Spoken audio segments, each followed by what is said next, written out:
పేదోళ్ళకి ఏం కావాలి, వాళ్ళకి కావాల్సినటువంటి వాటి కోసం ఏం చేయాలి, ఆ చేతలు చర్యలు ఎట్లుండాలి అనేటువంటి పద్ధతిలో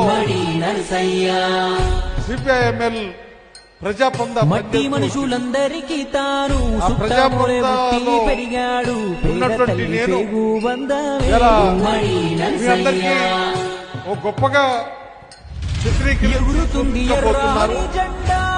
ఇప్పుడు మాట్లాడినటువంటి వాళ్ళు కూడా నన్ను గొప్ప నాయకుడుగా,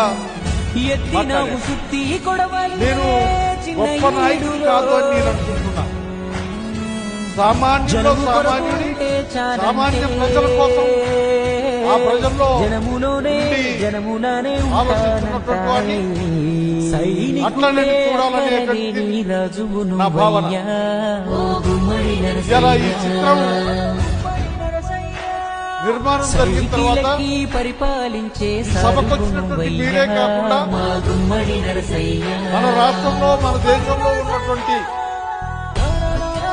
ప్రజలందరూ చూసి ఆ మార్పుకి స్పందిస్తారని చెప్పి, ఆ మార్పుని అమలు చేస్తారని ఆచరిస్తారని నేను కోరుకుంటున్నా, భావిస్తున్నా.